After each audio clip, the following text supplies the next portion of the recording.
Hola, buenas noches. Gracias a todas y todos por venir a este encuentro en torno a periodismo digital, musical, cultural o no.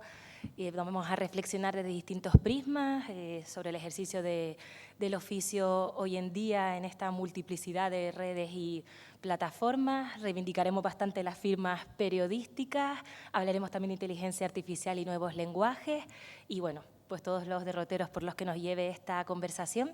Mi nombre es Nora Navarro, soy periodista y comunicadora especializada en cultura y actualmente trabajo como jefa del área de Sociedad y Cultura en el periódico La Provincia.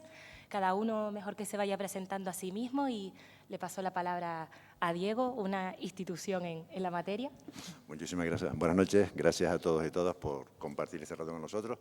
Y como decía Nora, pues vamos a hablar un poco del periodismo musical y los retos que se nos ponen por delante si, digamos, sigue siendo necesario la figura del periodista especializado de la crítica musical en un contexto donde las nuevas tecnologías, los cambios del mercado, los cambios de consumo, formatos y múltiples factores que un poco que nos han cambiado a todo el ritmo de lo que acontece en torno a una industria musical que incluso ya ha perdido el carácter de industria. Soy Diego Hernández, como decía Nora, periodista con una experiencia de más de 30 años trabajando en medios impresos en Canarias, vinculado siempre a la música. En la actualidad estoy en el Teatro Cuyás como responsable de comunicación, que es un poco el mundo al revés de todo lo que he hecho en estos años. Y bueno, sigo defendiendo el valor de las firmas especializadas y entiendo que el periodismo musical sigue siendo necesario, sobre todo por ese rol de prescriptor de contenidos en esa vorágine de novedades discográficas y de muchísimas cosas que, como les decía, nos han cambiado un poco el signo de los tiempos. Hola, buenas noches. Estoy encantada de estar aquí. Soy Alicia Rodríguez, vengo de Barcelona, soy periodista y promotora musical. Aparte he realizado producción para Televisión Española, Cachitos, La Hora Musa, he hecho producciones para Primavera Sound, Sonar. Y nada, muchísimas gracias a Juan Sarán por invitarme para dar un poco la visión de la península, que yo creo que es un poco significativa de todo lo que está pasando a nivel global, ¿no?, con el periodismo. Mi doble faceta, tanto de periodista como de promotora, entre otras variables, me ha permitido saber pues, que buscan un poco los medios, qué está pasando con toda la transformación digital, ¿no?, y si estamos realizando bien esta transformación, advertir un poco tanto a artistas, sellos y demás sobre la saturación que tenemos hoy día, que es brutal, de lanzamientos, de festivales, de singles, por toda la estrategia digital y cómo esto repercute, ¿no?, en el tipo de periodismo que se está realizando, cómo se podría mejorar, teniendo en cuenta que la transformación es imparable y sobre todo teniendo en cuenta algo que yo creo que es muy importante señalar, que el periodismo musical siempre ha estado en crisis. No es que ahora sea algo novedoso.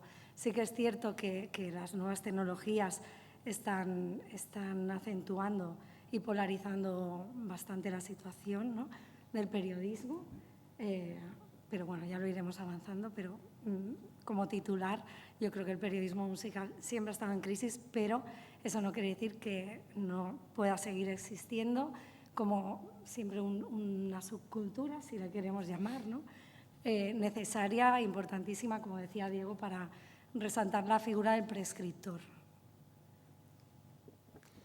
Hola, soy Pedro Mujica, soy ingeniero en ciencias de la computación, tecnólogo, experto en inteligencia artificial desde hace ya 3 décadas, 30 años. Ahora la inteligencia artificial está en su auge. También experto en realidades inmersivas, lo que sería realidad virtual, computación espacial, las nuevas Apple Vision Pro que acaban de ser presentadas, y la hibridación entre la inteligencia artificial y las realidades inmersivas. Ese es mi campo de experiencia dentro de la computación.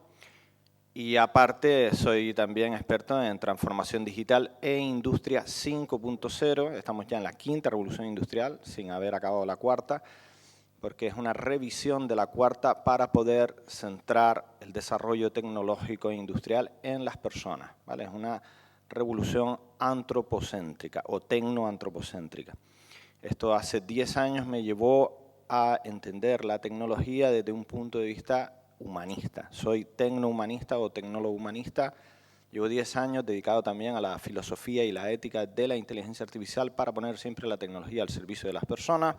He creado un gran proyecto llamado Yanética y soy el creador del Manifiesto Tecnohumanista, un movimiento que a día de hoy está teniendo repercusión mundial y sobre todo en las grandes corporaciones tecnológicas para incluir a humanistas en los desarrollos de esta era. Creo que es una conciencia que hace mucha falta. Y bueno, aquí estoy para hablar con mis compañeros expertos en periodismo musical porque creo que podemos dar un enfoque humanista, dar una esperanza, dar señal sobre tanto ruido que hay y tanto miedo. Y yo soy muy positivo al respecto si todos evidentemente estamos bien informados y trabajamos en la dirección correcta. Las personas siempre lo primero. Ese es mi lema principal. Muchísimas gracias. Vale, pues para abrir un poco fuego, yo quería sacar un tema, empezar un poco abordando no solo las formas, las narrativas y prácticas periodísticas, que leí un artículo, creo que se publicó como unos pocos meses después del confinamiento, de Jorge Carrión, cuando empezó esa enorme proliferación de artículos en torno a qué va a pasar con el periodismo cultural, con el periodismo tal como lo hemos entendido hasta ahora, que ese debate ya estaba antes de la pandemia, ¿no? Y recuerdo que en este artículo Jorge Carrión hablaba de que urgía renovar las formas y narrativas del periodismo cultural y repensar, por tanto, qué entendemos hoy por cultura, ¿no? Señalo este artículo, entre tantos que se publicaron y se siguen publicando, porque al repensar lo que es la cultura y cómo narramos y qué narramos, no solo hablamos de la forma, de estos lenguajes, estrategias, herramientas digitales 2.0, inteligencia artificial, sino también qué contamos, ¿no? A quién se lo contamos, qué es lo que los nuevos públicos quieren escuchar. Y bueno, yo lo que pienso y les lanzo a los tres contertulios es si de alguna manera nos tocan desanclarnos de esos modos más del siglo XX de narrar, ¿no?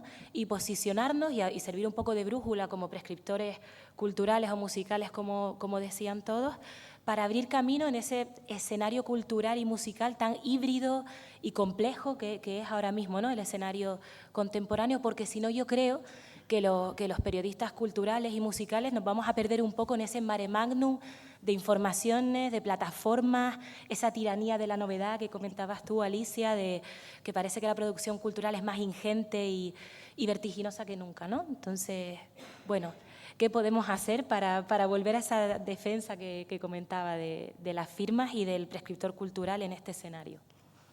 Pues en este sentido, bueno, sí, empezamos. Yo creo que, sobre todo, el análisis informativo es clave para la supervivencia periodística. Tenemos una avalancha informativa, además sin ningún filtro de prescriptor, ¿no? Por todos los canales, redes sociales, medios de comunicación y demás. Y es muy importante, pues, sobre todo eso, saber qué es lo que queremos narrar, de qué manera lo queremos narrar. Más allá de que exista o no la inteligencia artificial para esto, yo creo que lo importante es tener muy claro la labor que tenemos para no acabar, por ejemplo, con las falsas noticias o con que no haya ningún filtro. Nosotros somos ese filtro para intentar que esa realidad pues llegue a la gente de la manera más veraz y argumentada posible. Sin argumentación y sin análisis, la información está descontextualizada. Tú hablabas de la inteligencia artificial y está bien que exista, pero a su vez yo creo que el algoritmo hay que saber a qué intereses responde, ¿no? Esto es muy importante. Si a monetizar, por ejemplo, a ciertos artistas, o realmente son tus gustos musicales los que está buscando y lo que tú estás leyendo responde a eso. Es una de las preguntas que me puedo hacer. O si realmente la inteligencia artificial está generando un debate o simplemente es una información unidireccional. Tú preguntas y obviamente es capaz de crearte hasta canciones, contenidos de cualquier tipo, recomendarte canciones, yo tengo artistas que están creando videoclips ahora con inteligencia artificial. Yo creo que la clave está en no perder, por un lado, la parte de la visión artesanal y humanista. Me interesa mucho que tú hables de esto también, para no perder el rumbo y generar debate y pensar que nuestra labor es esa, ¿no? Formular preguntas, interpelar a las audiencias y no un debate que sea como el que existe ahora solo en redes sociales, que mucha gente puede decir, ya hay debate, no nos necesitamos. Pero es que ese debate responde a unos algoritmos que penalizan a ciertas publicaciones que un día están arriba y la gente tiene más acceso a ellas, musicales o no, pero musicales, que es lo que nos concierne, y otras veces acaban enterradas en el buscador más abajo por el capricho del algoritmo de Google o de Meta o de quien sea. Y esto hace que realmente la información que se está dando en redes a lo mejor no responda a esa pluralidad. Es una paradoja. Cuando parece que tenemos más pluralidad hoy día, ¿no? Porque hay muchas más canales, que si Facebook, Instagram, en Threads, ahora, ¿no? Que está, todos los medios de comunicación, prensa musical, online, especializada y demás.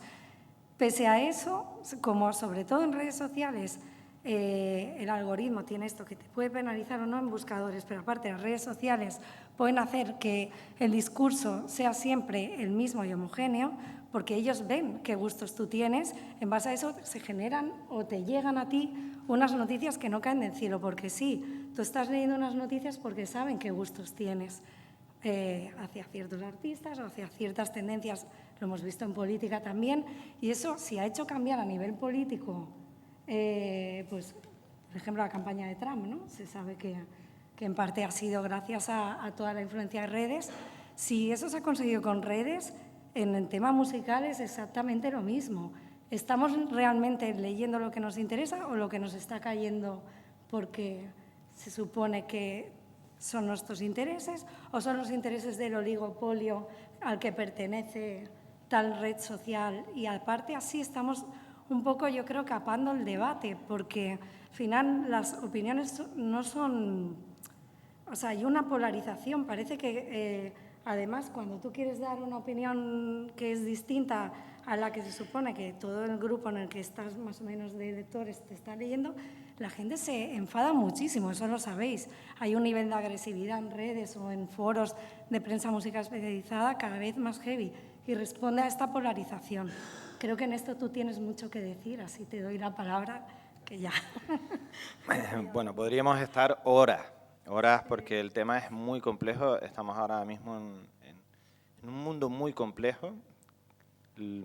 Esta dificultad de llegar a entenderlo viene en gran parte por la tecnología. Evidentemente, hablas del algoritmo, de la inteligencia artificial, de la ultrapersonalización que llamamos. ¿Qué está ocurriendo? Un símil rápido. En los años 80, los mass media estaban, como conocemos, verticalizados. Muy pocas empresas tenían el control y, evidentemente, lo que era oficial, ¿vale?, era muy fácil de entender, ¿vale? Y, bueno, y conocemos bien la década de los 80. ¿Qué ocurre ahora mismo? Que todo se ha multiplicado por 1.000.000. Es decir, ahora mismo prácticamente cada persona que tiene acceso a Internet es un medio en sí mismo. Y eso acarrea un enorme problema, porque estamos hablando que profesionales hay muy pocos, pero generadores de contenido, como los estamos llamando, son miles de millones, ¿vale? Y la gente no está educada para poder desgranar lo que está viendo y accediendo y entender dónde está la señal en este ruido inmenso. Bien, el problema es muy conocido. Posibles soluciones. Por ejemplo, inteligencia artificial como generadora de contenido versus humano profesional, periodista musical o periodista en sí. Pues por ley, porque es la única herramienta que tenemos, y el otro día lo veía con Juan Fernando López Aguilar en una conferencia que teníamos conjunta con una catedrática de Filosofía de la Tecnología de la Universidad de La Laguna, los tres, y estábamos viendo que la única herramienta posible es la ley.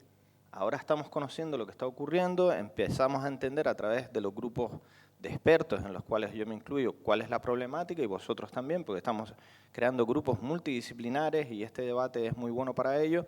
Entonces la ley nos va a permitir, por ejemplo, que se exija a las empresas, a las corporaciones que manejan todas estas plataformas, porque la gente al final no tiene la culpa, tiene que ser educada y usa las herramientas, pero que se exija, por ejemplo, a las empresas que un contenido generado por inteligencia artificial lleve una etiqueta obligatoria que diga: este contenido ha sido generado por inteligencia artificial. Por tanto, ahí podremos decir: este otro contenido ha sido generado, ¿no?, siguiendo esta pauta, por un profesional de la comunicación con 20 años de experiencia. Y este otro contenido ha sido generado por tu vecino. Cuando exijamos que los medios tengan esta distinción y eduquemos mínimamente, cuando yo llego a leer algo, sabré si es una fake news que emitió Pepito, o es un contenido de un verdadero profesional que lleva toda la vida de esto, o lo ha generado una IA que no tiene ni conciencia, ni es humana, ni debe ser considerado una persona que me está informando de algo con pleno conocimiento, sino simplemente es un replicador de datos. Coge datos, los mezcla, les da un sentido dentro de lo que entendemos que es el lenguaje, parece coherente, pero no hay nada más detrás. Y es lo que yo creo, pero yo sí sé cuál es la señal en el ruido, que deberíamos poner en valor a todo lo que es el espectro social, a toda nuestra civilización. Es decir, elige, a veces querrás leer una porquería de una IA, otras veces querrás leer lo de tu vecino, pero de verdad, si vas a saber lo que está ocurriendo con calidad en el Primavera Sound, por ejemplo, vete a los profesionales y están perfectamente distinguidos por ley. Y eso es lo que hay que arreglar de cara a la ultrapersonalización, a los algoritmos, a las plataformas, a las corporaciones, que haya una ley que les exija, porque ahora lo tienen diluido y mezclado, porque, como bien has dicho, hay otros intereses por medio. Pues ahí es donde tenemos que entrar. Porque al final necesitamos profesionales, necesitamos personas. El cerebro humano todavía no puede ser replicado. La inteligencia artificial no va a resolver nada. Necesitamos a las personas, necesitamos a los profesionales para que el conocimiento siga creciendo y no disminuya. Esta es la primera conclusión que yo aportaría a la pregunta que hiciste. Gracias. Pues interesante, yo creo que eso de certificado de autoría de lo que es fake y lo que es, en este caso, lo que es IA y lo que es generado por un profesional es importantísimo, un poco para, como tú dices, entre tanto ruido, para saber cuál es la señal, cuál es el ruido blanco y cuál es el otro tipo de ruido. Yo a la formulación que hacía Alicia de qué pasa con ese prescriptor de contenido. Yo creo que la revolución tecnológica, que todos los que estamos aquí hemos sido partícipes de cuando nos llegó la sociedad de la información, de cómo pasamos del fax y del telex al correo electrónico, cómo llegó Internet y vimos que nos podían enviar música sin necesidad de que fuese un casete que te llegaba por correo, entre otras cosas. No tiene sentido seguir trabajando el rol de periodista en una sola dirección, porque eso ya se hace. De alguna manera, el papel de posicionar contenidos, un poco de comunicar lo que ocurre, eso ya se hace por muchísimas fuentes. Y yo creo que mantener un poco, más allá de los riesgos que supone esa vorágine tecnológica que desconocemos, que, como bien decía Pedro, pues nos da mucho miedo, lo que no conocemos nos da mucho miedo. Pues es necesario mantener un poco, digamos, el liderazgo de opinión musical y potenciar, digamos, que el lector, entre comillas, o la persona que vaya buscando en redes, ¿verdad?, que vaya buscando esa firma y tenga algo de confianza, como ese mismo sello de calidad o de autenticidad o lo que es fake o lo que no. ¿Qué pasa? Que también lo decía Alicia, siempre hemos estado en crisis, igual que ha estado el periodismo, y si hablamos de un periodismo de provincias como el que practicamos aquí, ¿cómo convences tú a un redactor jefe de que quieres hacer una revista como las que se editan en Barcelona y Madrid? ¿Para quién? ¿Qué sentido tiene? Pero bueno, si luego te empeñas y sigues trabajando sobre eso, como ha ocurrido aquí, y hemos sido unos muy cabezudos y muy tosudos en ese tema, pues a fuerza de insistir, pues ha generado una especie de nicho de lectores, se ha generado un cúmulo de información que fluye, te llaman los promotores, te llaman los artistas, todo el mundo que quiere que pasen por tu mano. Con lo cual, dentro de esta vorágine, también habría que pensar si con tanta novedad musical que hay y con la disparidad de criterios del nuevo consumidor, que o escucha singles, escucha canciones o pone una lista de reproducción mientras hace de comer o limpia la casa, con tanta novedad musical, ¿es necesario que le informamos a la gente de música que no le interesa? Es lo que pregunto yo. De alguna manera, no lo sé. Yo defiendo el papel del periodista como un poco para el que sea que diga, pues entre tanto, esto es lo que, desde mi punto de vista, lo que hay que reseñar o lo que hay que poner la atención, pero ¿el consumidor lo quiere? Como cuando le regalas un disco y te dice, ¿y esto no se puede descargar?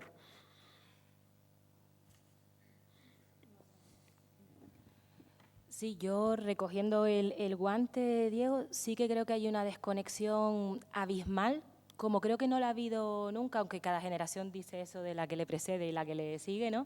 Pero sí que al menos mi experiencia desde la provincia, que es como el medio más tradicional de los que estamos en la mesa, entre los nuevos públicos y los de ahora, siendo esta una mesa más o menos intergeneracional, sí que mi sensación es que digamos, la conversación cultural y social ya no está en los medios tal como la conocíamos ahora. Quiero decir que no tengo la sensación de que se recurra ya a los medios para informarse.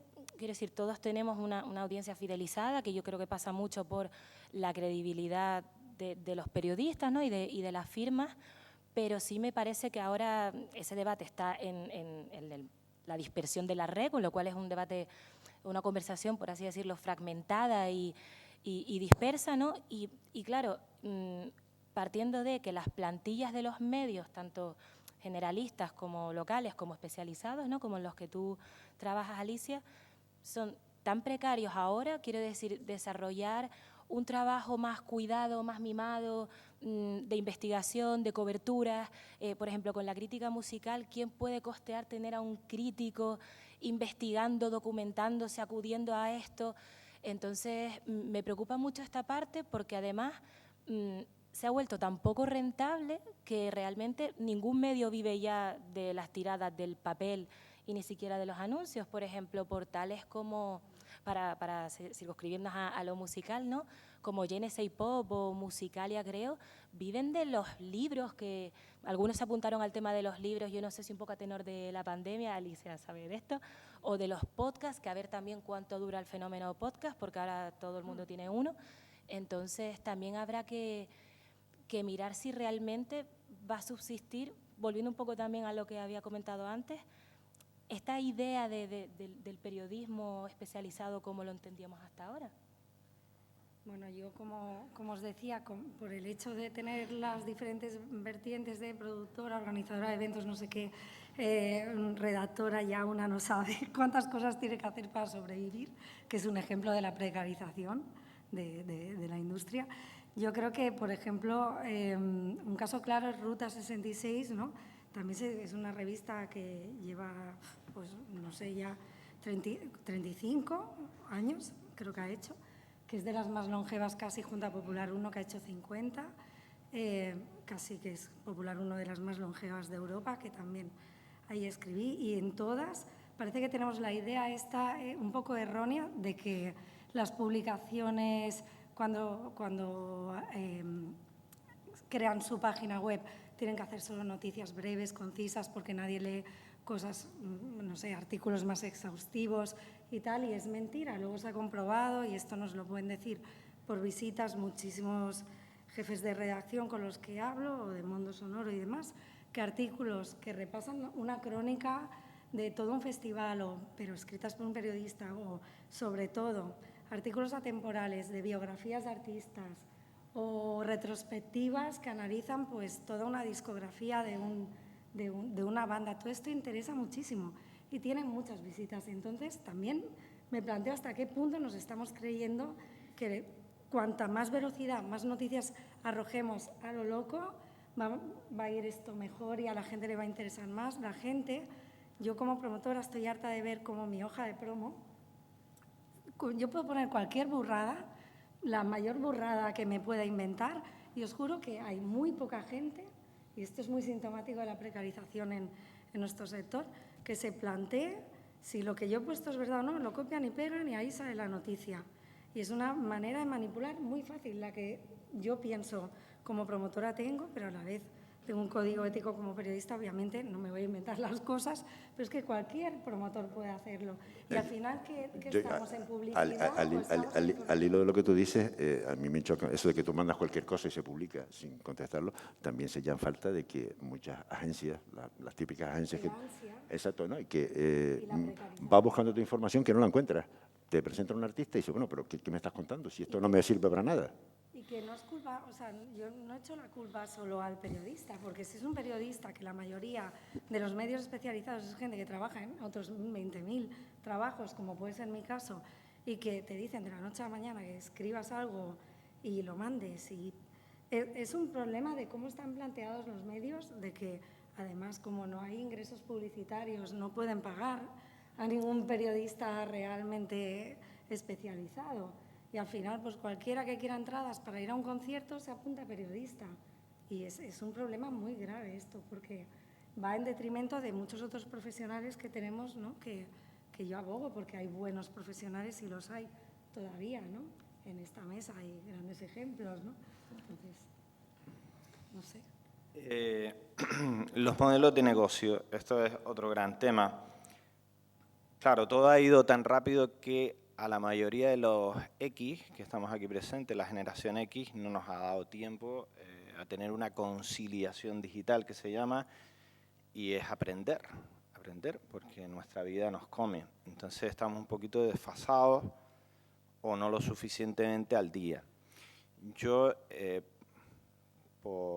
bueno, no lo voy a extender demasiado, pero al ser también speaker profesional a nivel internacional, a nivel nacional, mi agencia está en Madrid, representación, he dado más de 300 conferencias ya durante los últimos 15 años, pues he estudiado mucho, he investigado mucho, y sobre todo he investigado mucho a la generación Z, a la alfa y a los millennials, pero muchísimo.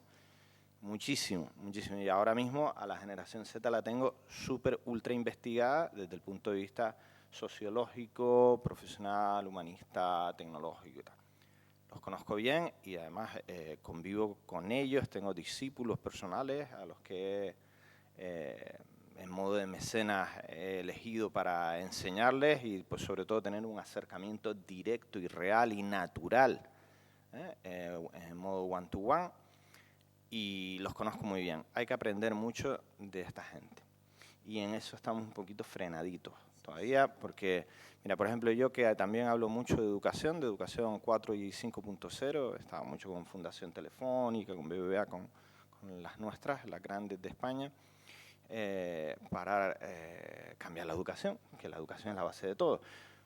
Para que entiendan lo que es la mentalidad X, que no nos damos cuenta, la educación a día de hoy todavía mantiene estructuras del siglo XIX, con profesores del siglo XX y alumnos del siglo XXI. Y esto está pasando también en las empresas, ¿vale? Entonces, esa ansiedad de lanza, es porque todavía no entendemos cómo todo ha cambiado, porque nuestro director sigue siendo un señor del siglo XIX, o, bueno, con un poquito de suerte del siglo XX, no es del XXI. Esto hay que aceptarlo, entenderlo y esa resiliencia que nos lleve, ¿no?, a una mayor adaptación y acercamiento a las mentes jóvenes, que haya un enriquecimiento mutuo a otros niveles, ¿no? Que ellos aprendan de nuestra experiencia y nosotros nos nutramos de cómo están usando estas herramientas que no dejan de ser herramientas las plataformas tecnológicas. Y nos sorprenderíamos porque ellos, una sola persona, está consiguiendo más que todo un periódico entero. Una sola persona que no tiene carrera ninguna. Sam Altman, que lo conocemos, que es el CIO de OpenAI, ¿no?, el director general de OpenAI, la mayor empresa de inteligencia artificial del mundo. El otro día hablaba que estuvo por Europa dando conferencias. Bueno, ChatGPT, todos sí conocemos a ChatGPT, vale, la empresa creadora de ChatGPT, pero el otro día hablaba que ya estamos en la era en la que una sola persona con tecnología de inteligencia artificial va a poder tener lo que llamamos un unicornio azul, que es una empresa que se revalorice en menos de 2 años hasta los $1.000 millones.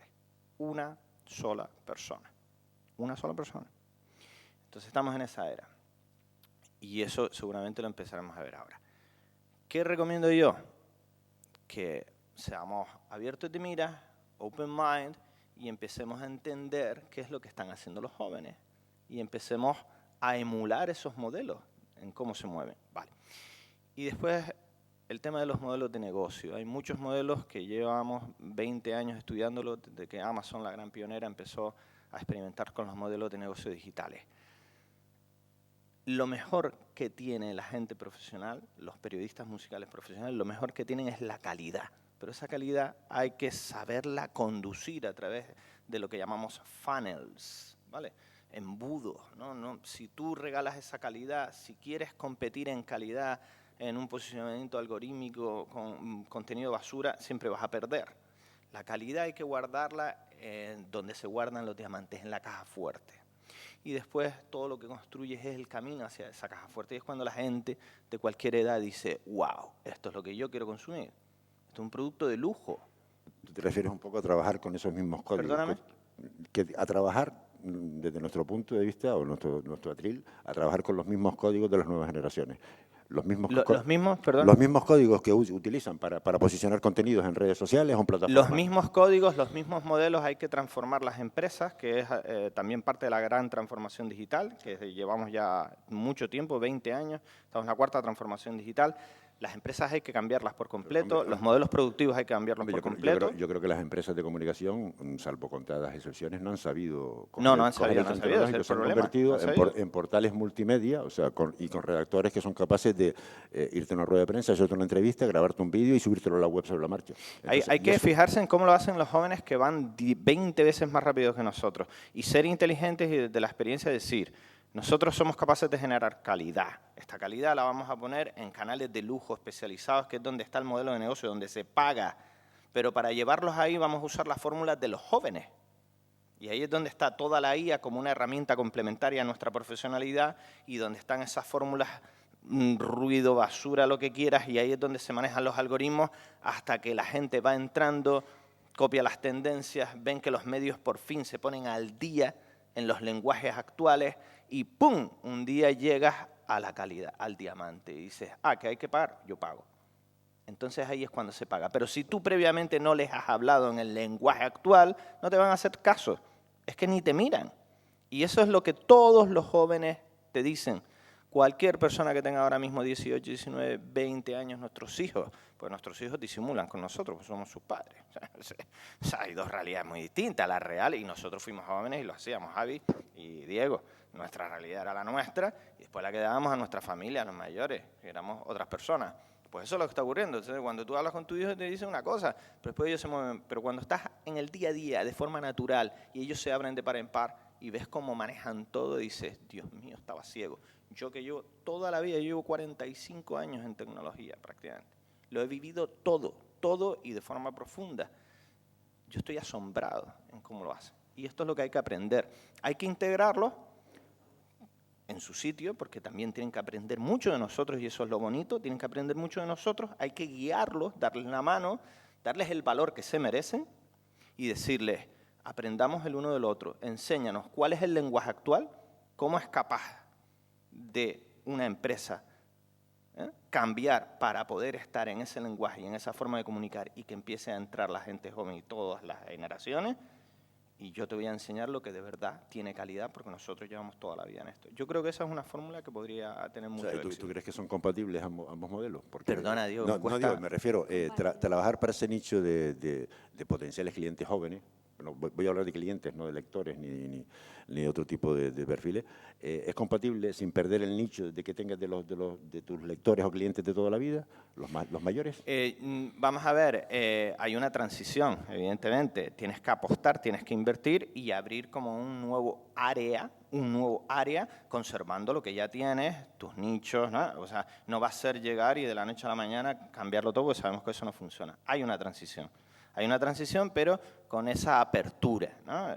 Vamos a hablar de las revoluciones industriales. En la primera revolución industrial, ya sabemos, en los negocios de caballos lo que decían sobre los coches, ¿no? Que no se podía ir a esa velocidad porque te daba un infarto, que había que quemar los coches. Muchísimas no entendían, dice, pero vamos a ver, ¿dónde pongo los caballos cuando me monto en el coche? Los caballos no se suben al coche, los caballos se dejan en otro sitio y esto va solo. Eso es lo que tenemos que entender, terminar de verlo. Es decir, ¿pero qué hago con los caballos? Que los caballos se van. Adáptate al coche, sé listo, ve qué negocio da y hazlo poquito a poco. 4 días a la semana en el caballo y empiezas a coger el coche. Esto es lo que tenemos que hacer. Verlo, que toda la estructura empresarial empiece a concienciarse, cada uno a su nivel, y abrir un nuevo área que incluya esta nueva forma de comunicar, que incluya jóvenes y que haya una hibridación intergeneracional, que vengan profesionales de largo recorrido y empiecen a hablar de tú a tú con los jóvenes y vean cómo ellos empiezan a manejar, qué ideas dan, porque cuando están ellos solos lo hacen increíblemente bien. Los casos de éxito, evidentemente, no todo el mundo tiene éxito, pero yo he estudiado muchísimos casos de éxito y es increíble. Y todo se basa en cómo lo hacen, cómo se manejan en las redes, qué lenguaje usan, cómo entienden el vídeo, cómo entienden la comunicación básica de lo mínimo, de los hashtags, de por qué poner la frase de esta forma. Lo han cambiado todo por completo. A mí me dejan asombrado y dicen, no, es que eso no es trending, eso no va a subir. Fíjate que si le pones...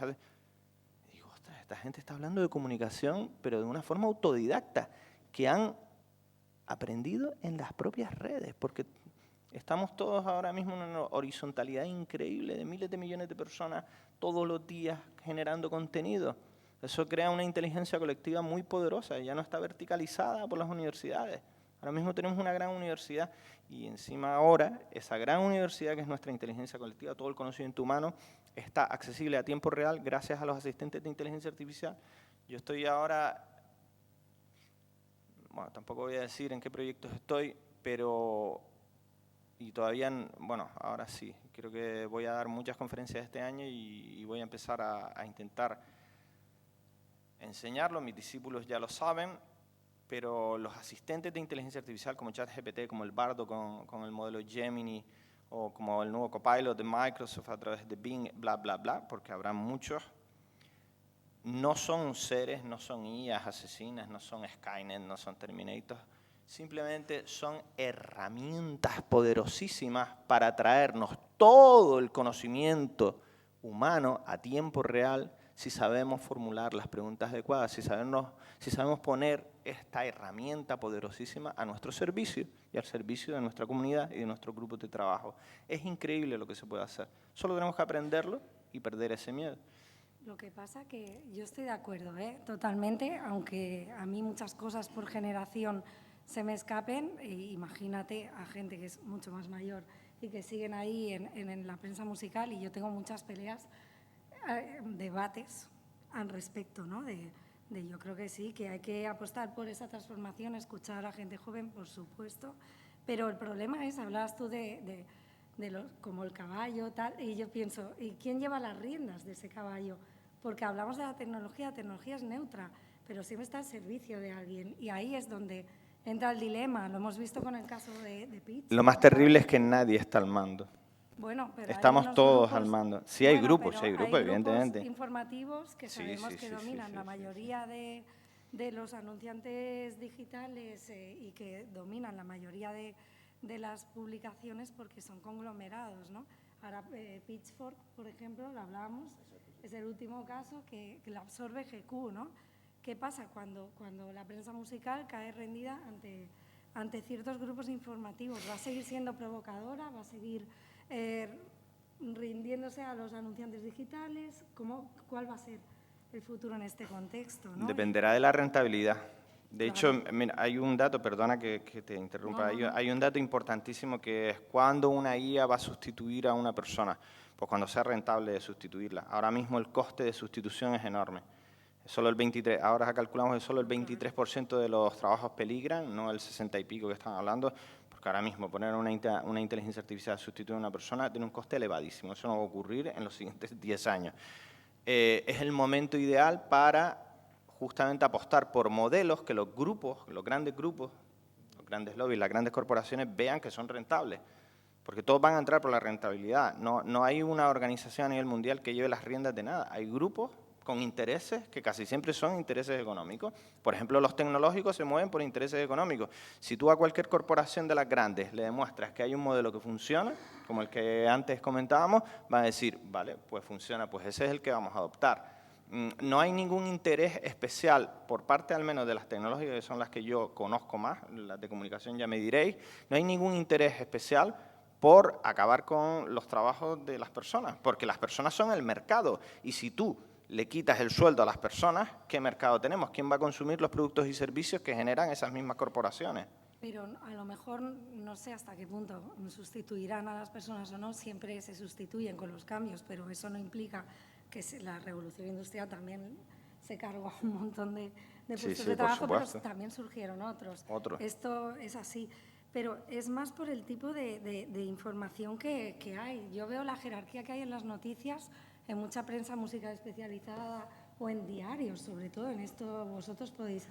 A lo mejor las noticias de música o de cultura están tan abajo, por encima está entretenimiento, cotilleos, yo qué sé, el tiempo, que parece que interesa muchísimo a todo el mundo, las noticias de tiempo. Y piensas, es que claro, por mucho que tú lo quieras hacer bien, adaptarte a los nuevos tiempos, demás, es que hay cosas que se nos escapan. ¿Por qué la jerarquía es la que es? Vamos a poder cambiar eso para que realmente, no sé, es que hay tanto... Bueno, yo quería insistir en una cosita que le hablamos antes, al hilo de todo lo que dice Pedro, de que no nos va a pasar nada, de que no nos van a, ningún bicho nos va a venir a quitar el trabajo ni nos va a quitar la vida, pero sí insistir un poco en el oficio de periodista musical y del crítico. La IA podía complementarse, como tú dices, con ese pulso humano, que tenga ese versus analógico digital, de alguna manera, ¿no? Donde tal. Pero yo vuelvo a lo que hablábamos un poco al principio. Se produce más música que nunca, los cambios, la tecnología ha cambiado muchísimo la relación que tenemos con la música, ya no vamos a coger un CD o un vinilo, sino ponemos listas de reproducción o dejamos que el algoritmo nos sirva el menú del día que le apetezca. Con tanta producción musical que se genera, ¿ustedes entienden que sigue siendo necesario alguien que le cuente a la gente lo que no quiere escuchar? Yo primero quería responder a una cosa que dijiste, Alicia.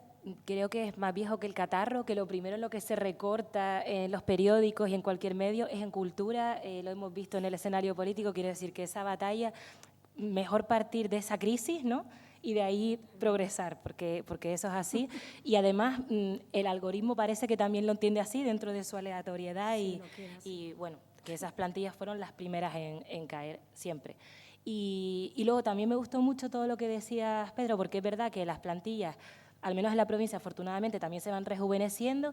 Justo una compañera hoy de la generación Z me hablaba del title SEO, que yo decía, pero ¿esto qué coño es? Y la verdad es que mi noticia subió como la espuma y dije, estupendo. O sea que entiendo esa manera de trabajar porque además me encanta esa idea del enriquecimiento, ¿no? Además yo le hablo en un lenguaje a una compañera, ella en otra y crecemos un montón. Y además tiene que ser así. Yo creo que las jerarquías en las empresas ya es una cosa obsoletísima, no es ni rentable, en fin, que me encanta esa idea de trabajar en equipo, pero, y enlazando todo eso con lo tuyo, Diego, que es algo que a mí me apetecía al menos abordar aquí, es que yo sí que percibo que hay una diferencia en cuanto a educación musical, lo vuelvo a aterrizar en lo musical, donde las referencias son súper diferentes. O sea, yo no tengo ni idea de qué escuchan estas compañeras que tengo. Yo les hablo, yo qué sé, de Silvio Rodríguez y parece que les estoy hablando de un primo de la China. O sea, que también me parece, siempre he entendido la profesión de la crítica en general y de la musical en particular, con Diego, mi maestro durante todos los años que estuvimos juntos en el periódico, en base a un trabajo de hormiga, de documentarte, de ir a todo, de verlo todo, casi más que una filia, una cosa como más de antropofagia, ¿no? De verlo todo y devorarlo y cribarlo. Entonces es verdad que me da la sensación de que todo ese bagaje y esa memoria y ese conocimiento ahora la tengo un poco como en tela de juicio, en el sentido de Alicia me miran, quiero decir, que sí me da la sensación de que las nuevas generaciones están en otra liga totalmente diferente.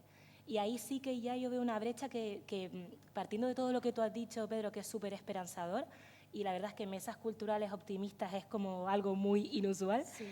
A mí esa brecha sí me preocupa, sin caer para nada en que las nuevas generaciones son ignorantes, porque para nada, o sea, no es ese el discurso, pero que son como, no es ni la misma liga ni el mismo deporte, me da la sensación. Consumen la cultura de otra forma, sí. Eso para empezar. Y es por el formato. Nosotros nos educamos en unos formatos que la industria marcaba, es decir, todos sabemos por qué los vinilos tienen el tiempo que tienen, porque era lo que se podía fabricar, por eso las canciones acabaron midiendo lo que medían, ¿no? Conocemos bien la historia de la música y eso fue lo que nos llegó a nosotros en los años 70, 80, cuando llegaron los primeros vinilos y mi hermano mayor se iba a Londres, bla, bla, todos que nos criamos juntos, que éramos la familia rock de esta ciudad. Claro, nosotros nos adaptábamos a los formatos de nuestra época y eso es lo que hemos mantenido y es rico porque necesitaba mucha investigación. Cuando algún compañero, Diego, Javi o cualquiera, venía de un viaje a Londres y traía vinilos, pues todos lo grabábamos en cinta y nos encantaba leer el Rock de Luz y la Ruta 66 y el boletín informativo Disco Play, porque nos apasionaba y eran los formatos que teníamos. Vuelvo a lo mismo, al multiplicador. Eso se ha multiplicado por 1.000.000. Ahora ya no hay unos periodistas especializados y no hay unos pocos formatos concretos. Ahora hay millones de formatos. De hecho, Spotify va a cambiar hacia un nuevo formato que se llama el Music Flow. Ya no va a haber discos, no va a haber canciones, solo va a haber un flow continuo de música que se va a ultra personalizar por inteligencia artificial a lo que tú llegas a estar sintiendo a través de nuevos dispositivos. Esto es un súper adelanto que yo hago porque también hago predicción hacia el futuro y tal. De esto se está hablando y se está trabajando en ello, ¿vale? Entonces, imaginad cómo va a cambiar el formato. Los discos van a desaparecer. Las bandas ya no van a quedarte un disco, a no ser que sea una banda de las nuestras, de gente de los X, ¿no? Pero las nuevas bandas van a decir, no, yo estoy en el flow de no sé qué. ¿Y eso qué significa? Que ellos van generando música que se va uniendo a ese flow, que la gente empieza a consumir de esa forma. Ya no hay, ostras, estribillos, no, todo eso va a cambiar. Vale.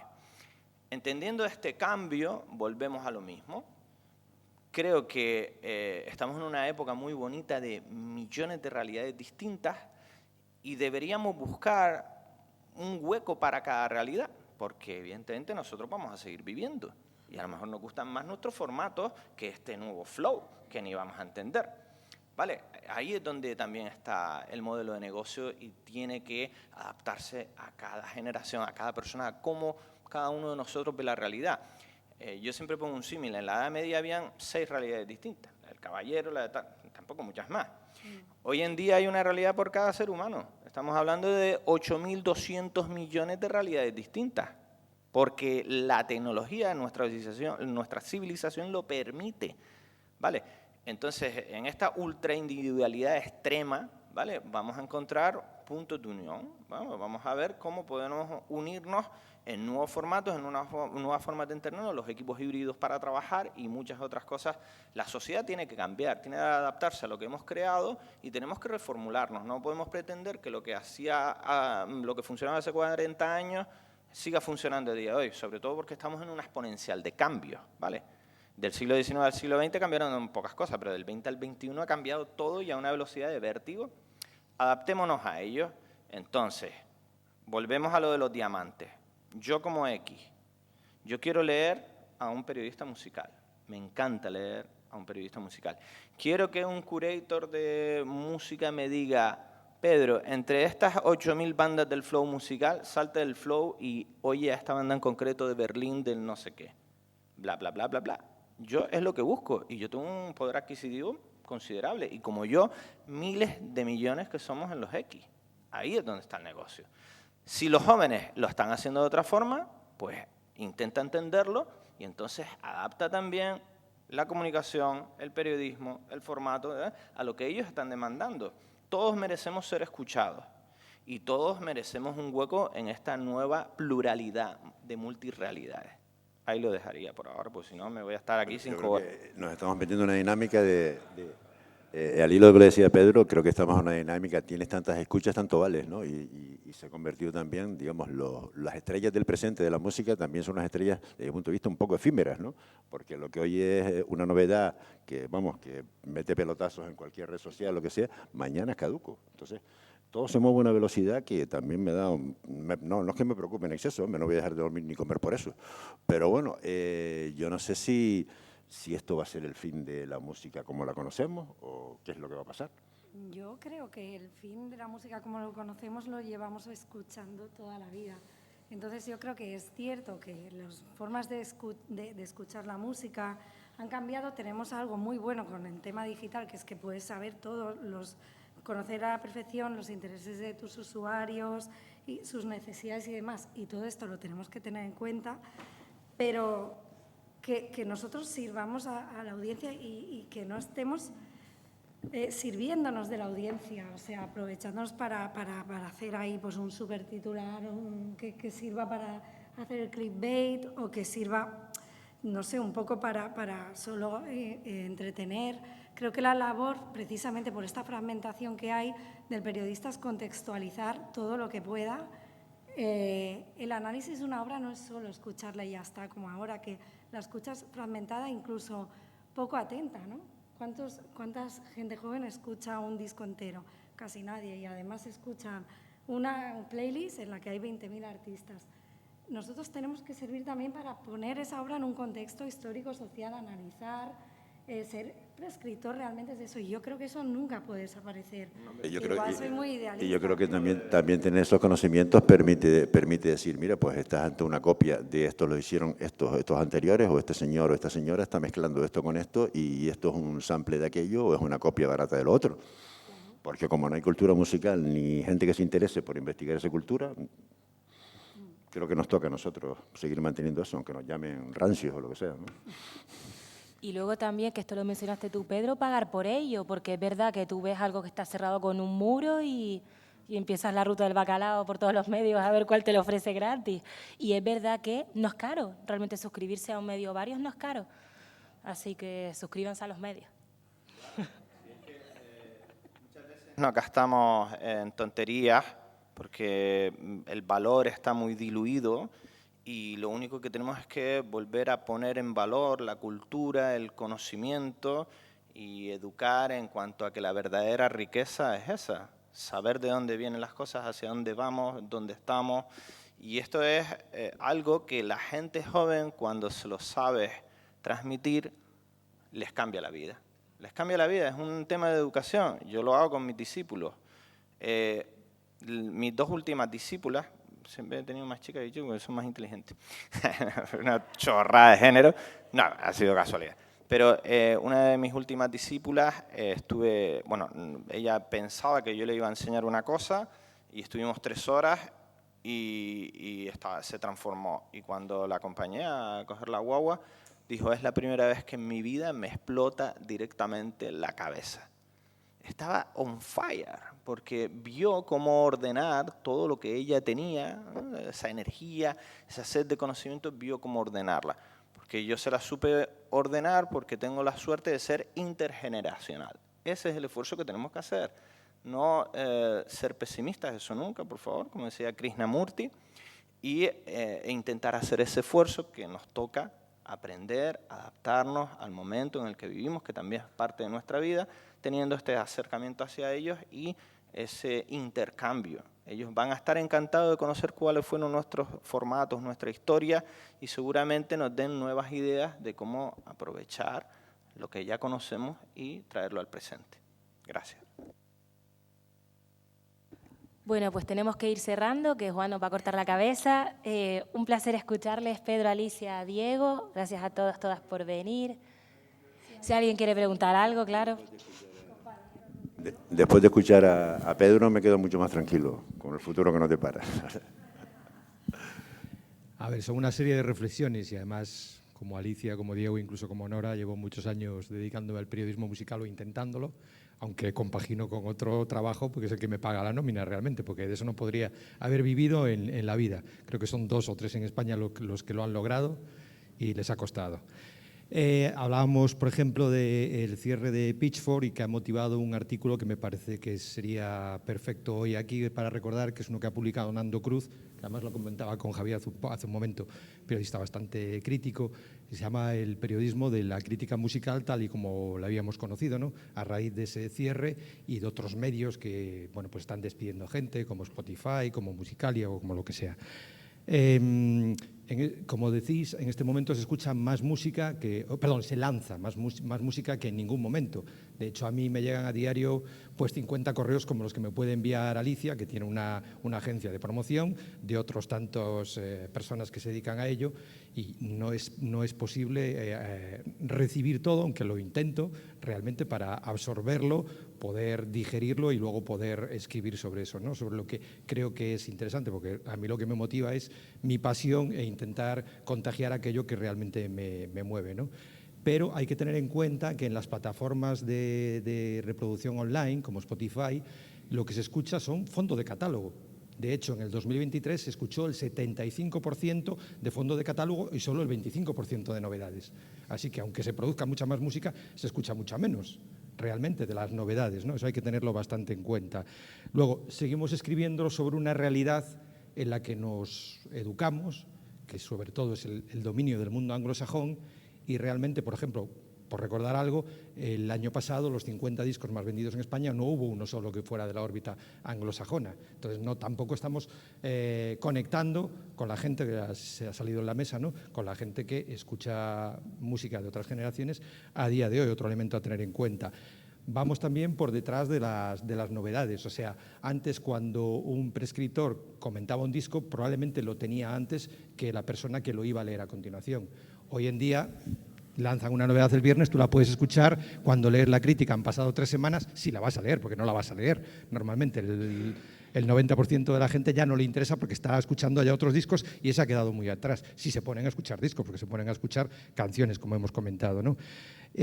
Además, ahora la escucha es pasiva, un poco con lo que tú dices del flow. Es algo que tú tienes de fondo, o la mayor parte de la gente tiene de fondo, y por lo tanto no necesita levantarse a coger un disco, a ver los créditos o a leer algo que alguien escribe sobre eso, porque ya está sonando otro tema y estás en otra cuestión, ¿no? Y un poco como autocrítica, ¿no? Yo sigo haciendo radio, sigo escribiendo en medios, pero realmente la gente llega a los contenidos musicales a través de otras plataformas en las que no nos hemos sabido meter o no hemos querido o no es lo nuestro, no sé. Entonces tampoco por ahí podemos conseguir hacer ese ejercicio de periodismo musical tal y como lo conocíamos en el pasado. Y vamos, entiendo que no hemos logrado para nada trascender el limitado nicho en el que ya estábamos anteriormente, ¿no? Y si acaso los pocos medios que han conseguido superar este nivel de crisis actual, pues serían 2 revistas como ANCAT o Mollo, que se dedican a hablar del pasado para gente que creció en ese pasado. Y ese es el presente de la crítica musical o del periodismo musical hoy en día. Alicia hablaba de Ruta 66 y bueno, ya una revista, claro, como bien decía un colega mío, la compras y no sabes en qué año vive. Que eso no desmerece los contenidos, sino todo lo contrario. Es una revista que se mantiene fiel a un nicho de lectores, claro, y les da igual que el artista de portada sea un background, que sea una revisión de su biografía o una entrevista a cuento, o lo que sea, a cuento de un aniversario, cualquier cosa. Lo sabemos Alicia y yo, porque a nosotros nuestro director nos dice: si pongo a los Beatles en portada, vendo. Si pongo a Idols, que puede ser el de este mes, sí, en Ruta 66, las ventas caen. Es así. Es un público fiel. Por eso digo que nunca va a desaparecer, porque siempre habrá un nicho de mercado para... Es la subcultura. La música siempre ha sido una subcultura y lo va a seguir siendo. Bueno, a ver, siempre se ha ido renovando. Será otro tipo de público, como él dice, pero habrá un público y habrá otras maneras de comunicar, pero el reggaetón será un nicho de mercado en breve, porque ya está desfasado. Ya llegan otras músicas y así todo. O sea, que es que...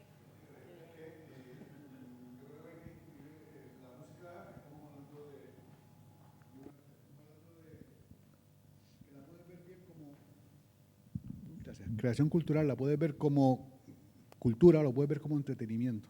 Y eso no es nuevo, ha existido siempre. Ahora mismo tenemos el reggaetón, pero en su momento yo escuchaba a Barón Rojo y tenía gente a mi lado que no escuchaba otra cosa que Los Pecos.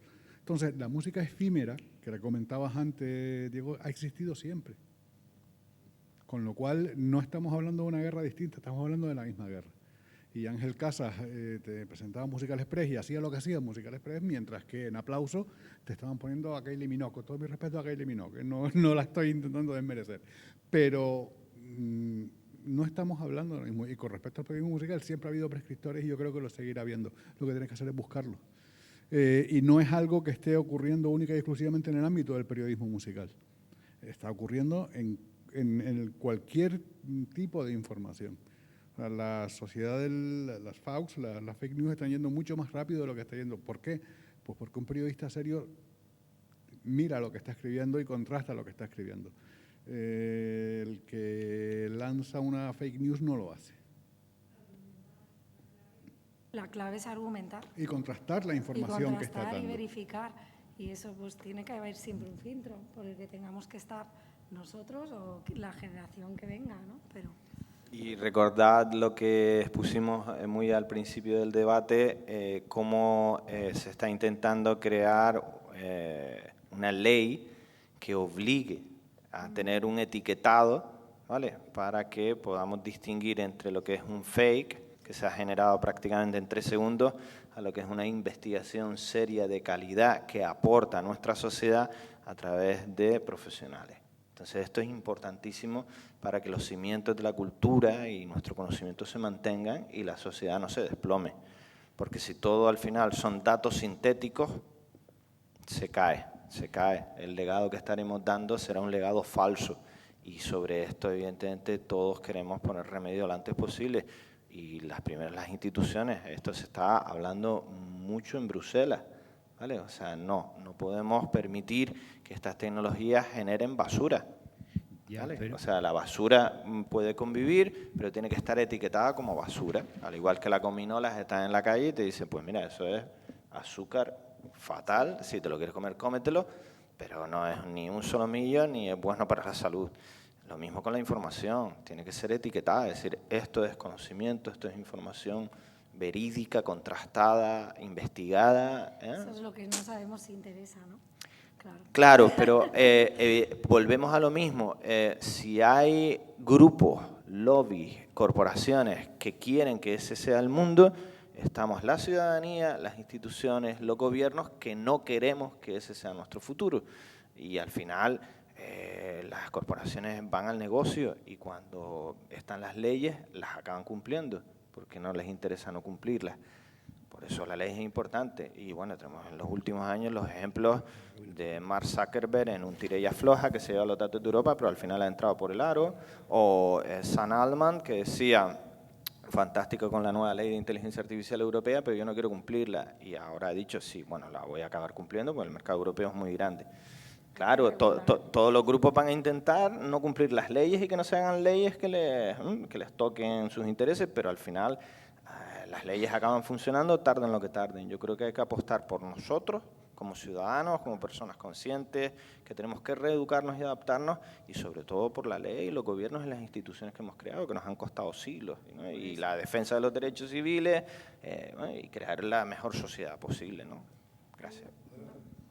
Nada, te iba a preguntar acerca de lo mismo, que hasta qué punto pues, las instituciones tienen poder como para que el lobby tan potente de las redes pues, no tenga esa hegemonía sobre... Es complicado porque las 5 corporaciones más grandes que todos conocemos, antes eran MACFA, pues estaba la F de Facebook y ahora es Meta, ahora es MACMA. Las 5 corporaciones más grandes ya tienen un PIB conjunto que es mayor que medio planeta. Entonces, evidentemente, ahí hay un problema grande, ¿vale? Que Estados Unidos, sobre todo, está intentando solventar. Pero ¿qué pasa? Que estas corporaciones comen, como antes dije, de un mercado. Si destruyen el mercado, desaparecen. Entonces, tienen que equilibrar su enorme poder y cómo quieren manipular, ¿no?, a las instituciones y a los gobiernos con la supervivencia de un mercado que las mantenga. Y ahí es donde está la oportunidad para nosotros. Ahí es donde tenemos una voz. Pero para eso hay que crear ciudadanos conscientes, ciudadanos bien educados, ciudadanos activistas, hasta los límites donde cada uno pueda llegar, evidentemente, y necesitamos educación, buena educación. Y es donde está la verdadera revolución, en la educación, que hemos fallado en las últimas décadas, lo intentamos hacer bien, pero ha habido un gran fallo, hemos perdido a nivel educacional, hemos ganado en otros aspectos, como igualdad y demás, que ahí tendríamos un debate enorme, pero tenemos que reeducarnos, tanto los jóvenes como nosotros, para que nuestras instituciones sigan teniendo esa voz frente al poder corporativo, que está muy fuerte ahora mismo. Y al final todo se equilibre. Yo soy optimista y confío en que lo hagamos bien, pero para ello es una llamada mundial a todos nosotros. Nos necesitamos más que nunca unos a otros. Ese sería el lema. No, bueno, era apenas una reflexión compartida, ¿no? Justo veía detrás la foto del público asistiendo a un concierto, ¿no? Y en las islas, en Lanzarote. ¿Sonidos, ¿No? Bueno, pues de las 20 personas, son pocas las que en esta foto se ven, pero pongamos ahí un par con un soporte para un canal o un canal para un soporte. Quiero decir, nos estamos encontrando ahora con que ha cambiado el canal de comunicación, pero también el soporte. Estamos filtrando y mirando la realidad que antes era exclusivamente analógica o podía ya empezar a ser digital, pero un soporte digital que sí que era palpable. Ahora el canal es fundamentalmente, y cuando entran las grandes corporaciones, meta o postmeta, ¿no? Pero entran las grandes corporaciones en activo, ¿no? Y es cuando nos encontramos con que no tenemos herramientas sólidas, claras, y todo es como muy intuitivo, ¿no? Entonces, por seguir hablando y terminar con lo que creo que une los dos paneles, la música, ¿no? Me parece que estamos también en un cambio de paradigma a la hora de entender la música en vivo como experiencia respecto de lo que venía siendo vivirla en un festival, en un concierto, ¿no? Y no solamente introducimos ahora un canal y un soporte nuevo que antes no existía, necesitamos compartir y decir que estamos aquí, no solamente vivirlo, sino compartirlo, ¿no? Me incluyo, nos incluimos, ¿no? Entonces, toda esta lógica nueva multiplica exponencialmente no solamente a cómo puede estar afectando la lógica en el periodismo musical, sino a la música como industria, ya que Diego lo comentaba al inicio, ¿no? O sea, como que, y en realidad a la sociedad en su conjunto, a la vida toda, ¿no? Bueno, era ahí un poco una especie de brainstorming no era una pregunta, era una especie de... Antes comentábamos, Javi, que si tenía sentido de esto que vas a un concierto y te ves centenares de flashes, gente con su móvil esperando que salga el artista y tal. ¿Tiene sentido que tú vayas a contar eso a esa gente que ya lo ha vivido y lo está mandando o subiendo a redes? ¿De cuál? Sí.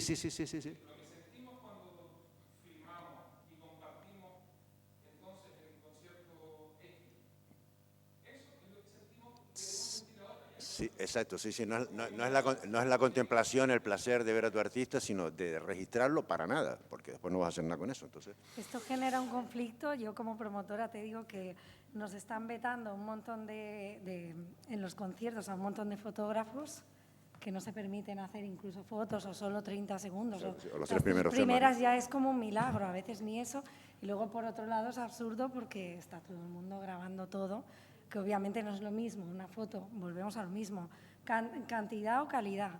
Una foto de un fotógrafo, un periodista musical, que los hay buenísimos, le va a dar mil vueltas o sea, claro que habrá entre el público alguien que haga un fotón, pero hay tanta cosa que... Y luego va en detrimento del propio artista, que se suba un vídeo, que todos lo hacemos, pero con una calidad pésima o no es lo mismo que venga una televisión. Hombre, yo diría en favor de los dos festivales que tenemos aquí representados, de que se han cuidado mucho su pie de comunicación y contar con profesionales con galones para un poco posicionar su contenido y decir chapó. O sea, que no estuve allí, pero veo las fotos y se me cae el culo, perdón la expresión, por no haber estado. Entonces, y eso va en favor de lo que reivindicamos, de que el trabajo lo hagan profesionales. Que son profesionales del periodismo quien te lo cuente, que estén las claves digitales, lógicamente, para llegar a cualquier público, y que sea un profesional de la fotografía y del vídeo quien capture o documente todo eso. Fatal, porque cada vez hay menos. Pues,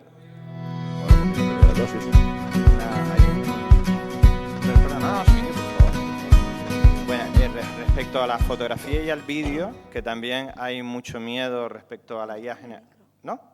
¿Qué? ¿Lo hice bien? ¿Sí? Recordad la polémica de la IA generativa. Bueno, encima ya, si no es la foto que saca alguien del público, sino que lo genera la inteligencia artificial, que ya estamos en el nivel del hiperrealismo, que apenas lo sabemos distinguir, volvemos a la solución del etiquetado. Ahora se va a obligar que las cámaras profesionales que manejan los humanos lleven un etiquetado y que toda la inteligencia artificial generativa lleve otro etiquetado y que los móviles lleven otro etiquetado. Y eso repercute directamente en lo que la propia inteligencia artificial clasifica dentro de los medios por ley. Entonces, cuando tú ves una foto, ya vas a saber si lo hizo una IA, si lo hizo un particular o si lo hizo un profesional, tenga la calidad que tenga. Y así eso llevará a nuevos modelos de negocio, a cómo se trata la información. En YouTube hay un documental de 15 minutos muy famoso que se llama El fin de la realidad. Por favor, después pónganlo todos en YouTube. El fin de la realidad, ¿vale? Habla de comunicación, habla de periodismo. Es importantísimo que lo vean porque es la distopía que no queremos. Habla de la distopía a partir del año 2023 que no queremos. Y en eso estamos poniendo todo nuestro esfuerzo para que no sea así. Y evidentemente soluciones como la que acabo de decir evitarán que ese documental se convierta en una realidad. Entonces, cuando va un profesional, un periodista musical con un fotógrafo profesional a un concierto, sabemos que el contenido que van a generar es de calidad. Y si tenemos el modelo de negocio adecuado y todo ha llevado el camino que queremos que siga, se va a consumir con calidad. Que no quita que después esté la otra porquería, porque cada uno es libre de hacer lo que quiera. Pero que el contenido de calidad tiene que ponerse en valor y tiene que estar muy bien diferenciado con leyes que lo apoyen. Bueno, no, amén, amén a todos. Bueno, ahora sí tenemos que ir cerrando. Una vez más, gracias a todas y todos por este rato y nos vemos en los festivales. Muchísimas gracias.